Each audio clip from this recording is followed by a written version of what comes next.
Marcos capítulo 10, versículos 17 a 23. É a parábola, né, do jovem rico. Nem todos os 3 textos que falam sobre esse episódio chamam ele de jovem, né, mas foi denominado assim, jovem rico. Diz assim, versículo 17. Marcos 10, 17. Quando Jesus ia saindo, um homem correu em sua direção e se pôs de joelhos diante dele e lhe perguntou: Bom mestre, que farei para herdar a vida eterna?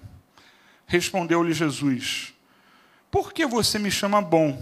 Ninguém é bom a não ser um, que é Deus. Você conhece os mandamentos? Não matarás, não adulterarás, não furtarás, não darás falso testemunho, não enganarás ninguém, honra teu pai e tua mãe. E ele declarou: Mestre, a tudo isso tenho obedecido desde a minha adolescência. Jesus olhou para ele e o amou. Falta-lhe uma coisa, disse ele. Vá, venda tudo que você possui e dê o dinheiro aos pobres, e você terá um tesouro no céu. Depois venha e siga-me. Versículo 22. Diante disso, ele ficou abatido e afastou-se triste, porque tinha muitas riquezas. Versículo 23, Jesus olhou ao redor e disse aos seus discípulos: Como é difícil aos ricos entrar no reino de Deus. Amém. Vamos fechar nossos olhos, vamos orar. Pai amado, que haja, Senhor, no nosso meio os corações abertos a receber a Tua palavra, Senhor. Campos férteis, Senhor. Que haja, Senhor, a nossa intenção, Pai, de fazer o correto, de melhorar, de ser transformados, que a Tua palavra, que a Tua mensagem venha aos corações de todos aqui, Senhor. Ó Pai, que o Teu Espírito Santo semeie, Pai. Que haja, Senhor, transformação. É o que nós pedimos em nome de Jesus. Amém. Deus é bom. Esse homem, né, que Lucas identificou como um homem importante, nós lemos aqui, aqui nós estamos lendo Marcos, mas que Lucas, né, identificou como um homem importante. Ele deveria fazer parte de algum grupo religioso, por ele chamar assim, ou membro da sinagoga, um membro importante, ou talvez de um tribunal oficial. Ele era um homem importante, né? E Mateus, ele identifica ele como jovem. Ficou como jovem rico por causa de Mateus, que identificou ele como jovem. Bom, esse homem buscava o quê? Ele buscava a salvação. Mas a sua cabeça ainda estava no sistema religioso que ele aprendeu, que ele cumpria. Então, ele estava, né, sua mente para aquele sistema. E ele queria saber daquele mestre que estava despontando, aquele homem que estava fazendo milagres, aquele homem que com certeza era um homem de Deus, né, reconhecido por ele como sendo um homem de Deus. Ele queria saber qual seria o seu próximo passo para a salvação. O que eu devo fazer? E aí Jesus vai, trava um diálogo com ele, né? E nós lemos que ele já considerava que fazia tudo o que o sistema mosaico cobrava dele. Nós vemos isso aqui, né, que ele diz: isso tudo eu faço. Mas ele viu agora alguém diferente, Jesus, um rabino, né, que fazia milagres, um rabino no sentido de ser um mestre, né, que fazia milagres e que ele reconheceu como bom. E ele deve ter pensado: eu vou tirar a prova dos 9. É isso que ele deve ter pensado. Deixa eu ver se o que eu estou fazendo mesmo, esse homem santo aprova. Vamos ver se eu estou dentro dos conformes. Vamos ver se eu estou seguindo o caminho certo. Vou ver se é isso mesmo que eu tinha que fazer para alcançar a salvação. E aí ele vai e se trava esse diálogo com Jesus. No verso 20 ele diz: a tudo isso tenho obedecido desde a minha adolescência. Eu não quero entrar no mérito, né, se ele fazia ou não. Né? Existem comentaristas, né, que dizem que ele fazia, outros dizem que não. Por quê? Porque na própria palavra de Deus diz que ninguém consegue cumprir a lei. Né? Será que ele fazia? Não importa, porque não é sobre isso que nós vamos falar. Mas é certo, ou quase certo, que exteriormente ele fazia. Para os outros, né, senão ele não teria dito isso, mas exteriormente ele provavelmente fazia. Mas Jesus olhou para ele, no versículo 21 diz, né, e o amou. Se Jesus, né, tem essa afirmativa aqui, né, que Jesus o amou, é porque ele provavelmente estava sendo sincero. Ele aprovou aquele homem, aprovou aquela dedicação daquele homem, né? Mas aí surge um ponto de inflexão, surge uma mudança nessa conversa. Aí Jesus vai e acrescenta algo, né? Aquele homem, ele havia feito escolhas na sua vida. Desde os 12 anos, quando o judeu ele se torna homem, né? Ele é considerado homem, ele passa a ser responsável por si. O que hoje, né, não é mais com 12 anos, é muito menos. A idade da inocência era até os 12. Hoje, você sabe, não é mais. Mas até essa idade era a inocência. A partir daí ele arcava com as consequências daquilo que ele fazia, né? Então, entre outras coisas, essa responsabilidade era obedecer os mandamentos, né? E aqui diz que Jesus o amou, porque ele disse o que realmente ele devia fazer, externamente ele obedecia. Ele tinha sinceridade, mas Jesus enxergou algo além. Ele enxergou um problema. Como ele enxerga também em nós, em cada um de nós. Nós tentamos fazer tudo o que é certo. Eu diria que o nosso ponto de mudança, de inflexão, né? O nosso ponto em que nós passamos a ter uma responsabilidade a partir do momento que nós declaramos a Jesus Cristo como nosso Senhor e Salvador. Mas isso não quer dizer, como não quis dizer no caso desse homem, que não haja algo lá no fundo em que a gente ainda não entregou, que a gente não mudou, que a gente não deixou Jesus transformar. Mas Jesus enxerga isso em nós também. E nós precisamos agora, além daquela escolha que nós fizemos, agora vamos para o jovem rico, além da escolha que ele fez com 12 anos, ele precisou fazer uma segunda escolha. Nós temos que fazer também escolhas a todo tempo, a todo momento que o Espírito Santo tocar a nossa vida e disser, isso está errado. Não vá por esse caminho. Mude. Aquele homem, ele tinha algo que Jesus enxergou. E o Espírito Santo, ele enxerga e nos informa também. E nós somos informados pelo Espírito Santo por várias maneiras, né? Às vezes eu já ouvi o caso, né? A pessoa vai numa igreja, ouve uma determinada pregação. Ela vai numa outra igreja, é a mesma pregação. Ou o Espírito Santo mostra para ela a mesma coisa. Porque, como eu disse para você, eu posso estar pregando algo aqui e ele tocar você sobre algo específico que você precisa ouvir. Então, entenda, Jesus, ele mostra, ele primeiro vê, depois ele mostra. Aquele homem agora ele estava sendo confrontado com algo que ele talvez não enxergasse. Ele foi provocado, ele foi confrontado, e ele tinha que escolher novamente. Ele foi confrontado com o seu verdadeiro problema. O problema dele é que ele tinha muitas riquezas. Então, isso era para ele como se fosse um Deus.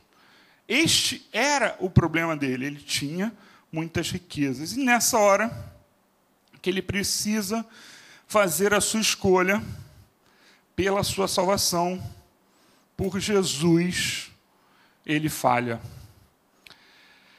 Nós não acreditamos, né? Nunca acreditamos assim na Igreja Nova Vida, e eu também não conheço igrejas que creiam assim, que o problema seja a riqueza do jovem. O problema é onde estava o coração dele. O problema não é você ter riqueza, o problema é você ter o coração nas riquezas. E ele falha quando ele... E Jesus, ele não pedia, né? Eu não sei se você sabe, eu já falei algumas vezes aqui, existiam mulheres ricas, né, que abençoavam a vida de Jesus. Elas sustentavam o ministério de Jesus e dos apóstolos. Não sei se você sabia disso, mas mulheres que acompanhavam, né, aqueles homens e iam, sim, né, elas iam fornecendo dinheiro. Então, o problema não eram os ricos, né? E você vê, né, você tem José de Arimateia, você tem outros personagens, né, que eram ricos, porque ter, né, uma caverna, que era o caso, né, e era virgem, ninguém tinha usado ainda, isso tinha que ter muito dinheiro para ter isso naquela época. Então, era um lugar especial que foi cedido para Jesus, né? Depois. Então, esses homens todos, né, que a Bíblia cita, eram homens ricos. O problema é ter na riqueza o seu Deus. Jesus pega, né, esse exemplo e mostra que o seu problema foi que, no fundo, o seu coração não estava com Deus. O seu Deus era, na verdade, as riquezas, era Mamon. Jesus, ele não foi cruel com aquele homem. Só que aquele Deus, o Deus dinheiro, né, o fazia perder a salvação, porque ele botava a sua confiança nas suas riquezas. Exteriormente, né, ele fazia tudo o que precisava fazer. Aparentemente, as pessoas viam, não, esse homem é um judeu de fato, é um homem dedicado, é um homem que faz tudo o que deveria, mas, interiormente, ele tinha algo, como nós podemos ter também. Eu posso estar aqui e ter uma série de sentimentos que você não conhece, e o mesmo acontece com você. Inveja, falta de perdão. Quantas coisas estão escondidas dentro do nosso ser? Egoísmo. Quantas coisas podem estar dentro de nós? Falta de bondade para com os outros, né? Uma pessoa crítica demais. Tudo isso é algo que nós devemos entregar ao Senhor. E muitas vezes a pessoa quer viver assim, quer ser assim, até o final. Ela não quer dar, não quer modificar nada. E ela não entende que, para nós seguirmos a Jesus, nós temos que deixar essas coisas. Orgulho, tudo isso tem que ser deixado. Orgulho, egoísmo, falta de perdão. Então, apesar de tudo que nós fazemos, aparentemente, que nos dá o aval, né? Esse é um verdadeiro cristão. Apesar disso, no fundo, nós temos coisas que nós temos que deixar. E aí, Jesus chega para esse homem, né, e fala para esse jovem rico que ele deveria entrar no reino de Deus. E aí eu quero ler com você os versículos 23 a 26. Olha só. Marcos capítulo 10. Marcos 10, 23. Eu vou esperar um pouquinho para você abrir a sua Bíblia. Marcos 10, 23. Aí Jesus diz assim: como é difícil um rico entrar no reino de Deus. Isso é interpretado de uma forma errada. Versículo 23 diz assim: Jesus olhou ao redor e disse aos seus discípulos: como é difícil aos ricos entrar no reino de Deus.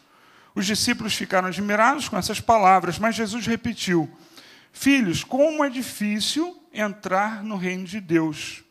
É mais fácil passar um camelo pelo fundo de uma agulha do que um rico entrar no reino de Deus.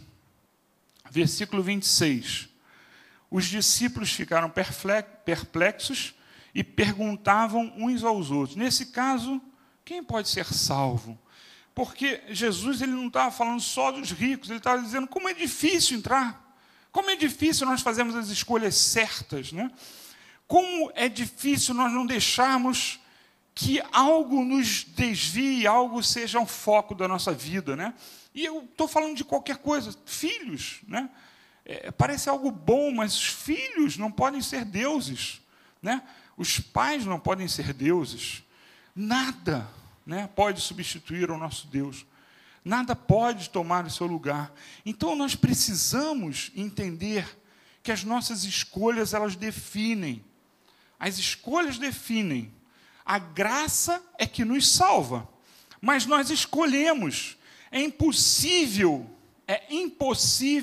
a qualquer um ser perfeito. Quem nos salva não são nossas escolhas.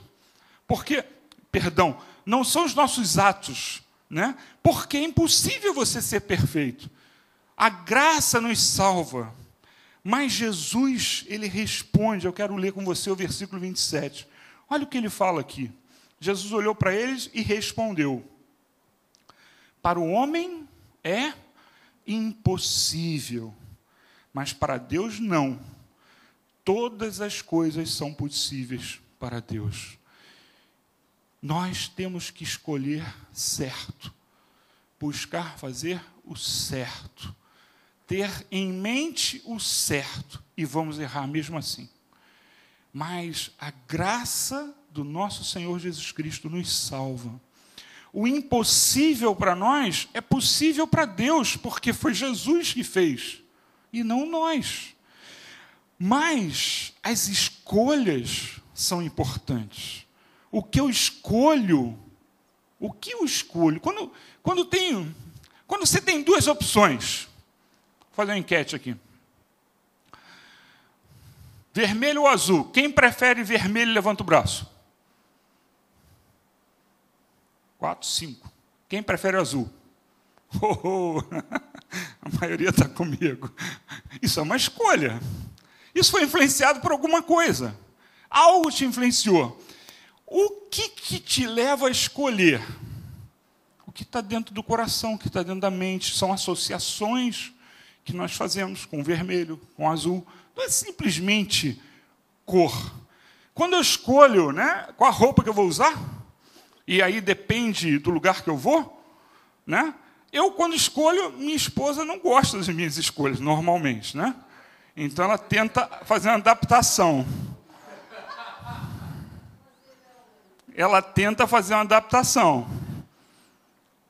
Aí eu vou cair lá, né? Eu tento agradá-la, ou não desagradar tanto, né? Mas, sabe, escolha é o que está na cabeça. Quando nós fazemos escolhas pelo certo e pelo errado, nós já estamos escolhendo segundo o nosso coração. Esse é o problema. Então, o que tem que ser mudado? Você tem que deixar Jesus mudar o seu coração. Nós sempre temos oportunidade de mudar o nosso coração. Não fique fixo à sua escolha. Não chegue, ele, por exemplo, ele escolheu as riquezas. Ele ficou fixo nas riquezas. Será que se ele dissesse, não, Jesus, eu vou dar tudo e tal, será que Jesus, como nós vemos isso acontecer em alguns outros lugares, né, na palavra de Deus, ele diz, não precisa não, você já fez o que tinha que fazer, como Deus fez com Abraão. O que Abraão fez? Abraão ia matar Isaac, Deus mandou, mas precisou ir até o final. Será que quando Deus nos manda fazer coisas e a gente fica com medo de fazer, porque não era a nossa escolha, nem sempre você precisa ir até o final, mas você precisa mostrar como está o seu coração. O problema é que as escolhas refletem o coração. E aí a gente transfere para as escolhas o nosso Deus. E é isso que você tem que entender. Eu não tenho que ser assim ou assado, porque eu escolhi ser assim. Eu tenho que mudar meu coração para que a minha escolha mude, e aquilo deixe de ser o meu Deus. Nós temos que entender, aqui nessa, não é uma parábola, né? Aqui nessa história, o que Jesus mostra é que para nós já é impossível nós escolhermos sempre o certo.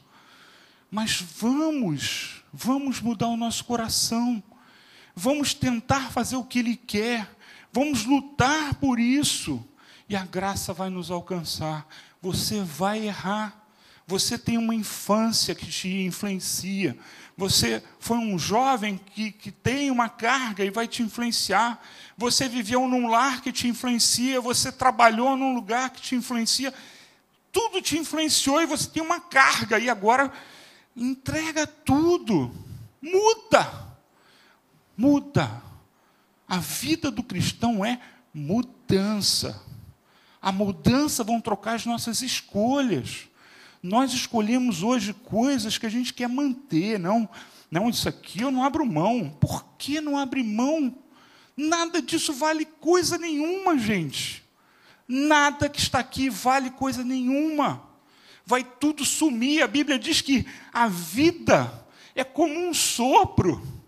É efêmera. É passageira. Então, muda porque tem tempo, você não sabe quando, né, você vai falecer, você não sabe quando Jesus vai voltar, uma das duas coisas vai acontecer e você não vai estar esperando. Muda, entrega, se entrega, muda, e Deus vai te ajudar. Ele, o Espírito Santo vai te ajudar. Você vai continuar errando, porque você vai Vou dar um exemplo para você. Eu tenho influência da minha juventude. Da minha adolescência. Foi terrível. Eu já contei algumas vezes, não vou contar mais não, que depois você fica rindo de mim, eu não vou contar mais. Mas eu tive problemas sérios, muito sérios, né? Isso me influenciou. Eu creio que muitas coisas, né, que eu fazia influenciado por isso já acabaram, porque eu simplesmente pedi para Deus me limpar. Você tem que pedir a mesma coisa. Aí eu pedi agora para isso. Aí digamos que eu tenho uma experiência ruim agora como mais adulto, digamos, né? Agora eu tenho uma experiência de traição, de uma pessoa, um amigo, etc. O cara me traiu. Aí eu tenho uma outra influência, ou seja, eu preciso de novo que Deus me mude. Assim é a vida do cristão. Esse homem foi influenciado. Esse homem buscava, esse jovem rico, ele buscava fazer o certo, mas ele tinha dentro dele um Deus, Mamon, as riquezas. E ele não entregou, a escolha certa dele era: Jesus, olha só a diferença que faria. Jesus, eu não consigo fazer o que tu queres agora, porque eu estou muito ligado a isso, a minha vida, meu status. Eu não consigo fazer. Aí Jesus ia fazer o quê? Instruir. Se você tem um problema que você não consegue resolver, que você não consegue, você está dentro de você, é como se tivesse uma marca que faz com que você faça as escolhas erradas depois. Você tem que ir para Jesus. Eu não estou conseguindo acertar. O que eu vou fazer para o resto da minha vida? Se eu mudar, o que eu vou fazer com a minha vida hoje? Está tudo relacionado a isso. E aí, cada um tem o seu problema. O que esse jovem tinha que fazer era pedir, buscar em Jesus. Ele quis um palpite. Ele chegou lá e falou assim: Jesus, que eu falei, ele queria, na verdade, aprovação também, né? Eu faço tudo, o que eu preciso? Ele queria aprovação, você está certo. Parabéns, você já é salvo. Ele não recebeu isso como resposta. Ele precisava abrir o coração, como nós precisamos abrir os nossos corações. Porque o impossível é de Deus. Nós vamos tentar, e temos que tentar, fazer o certo até o fim das nossas vidas. Vai ser impossível nós sermos certos. É impossível nós sermos salvos. Mas Jesus, Ele vai nos salvar. Ele hoje já nos salva, porque nós aceitamos o sacrifício dEle. É impossível nós termos o coração puro, mas nós temos que buscar isso. E se o Espírito Santo fala a você, você não pode chegar e dizer, não, isso aqui está reservado para mim. Como aquele homem, ele reservou a riqueza. Isso aqui é tipo, ele estava respondendo como se fosse para Deus. O Espírito Santo falando para ele, você tem que tirar a riqueza, porque a riqueza te faz mal. Entenda, a riqueza para aquele homem fazia mal, mas para nós são outras coisas. E aí o Espírito Santo vai, Jesus agora falando para ele, você tem que deixar tudo seu, dar para os pobres, não sei o quê, depois me segue. E aí ele diz, não. Nós não podemos dizer não, nós temos que dizer sim. Deus sabe o que é melhor para nós. E você pode acontecer com você o que aconteceu com Jó, ele recebeu muito mais do que ele tinha antes. O problema é tirar, né? Aqui você está ligado, aqui você está sendo influenciado. As escolhas que você está fazendo estão baseadas em algo que você tem no coração. E o Espírito Santo vai te falar e você precisa mudar. Jesus nos ama, como diz aqui que amou aquele jovem. Jesus amou aquele jovem. Ele nos ama. Mas nós temos que escolher Jesus. Entenda isso. Você tem que escolher Jesus. Assim, né, com o camelo, né, não passará pelo buraco da agulha. Então, era o maior animal que eles conheciam. Eles não conheciam o elefante naquela área. Né? Então, o maior animal era o camelo e o menor buraco era a agulha. Foi o exemplo que Jesus disse, né? Deu para eles. Então, você nunca passará a ter não defeitos, a ser perfeito. Você nunca vai passar por isso. Nunca. Você sempre vai ter um calcanhar de Aquiles. Mas você tem que entregar isso para Deus. Pensa nisso. O que aquele homem fez foi a escolha errada. Até um determinado momento ele escolheu o certo. E aí ele foi confrontado com algo que ele não conhecia, que ele não tinha condições, né, de saber até aquele momento, que ele não percebia. Mas o Espírito Santo, ele fala a nós, Jesus fala, ele faz isso conosco, e ele nos dá uma escolha. Não escolha nada ao invés de Jesus, na frente de Jesus, porque senão você vai ser como uma planta que cresce, e ela começa bem, vendo a parábola, né, das sementes, ela começa bem, mas as coisas da vida, que são espinhos, sufocam aquela planta. Nós temos muitos espinhos hoje. Vivemos no passado e teremos no futuro.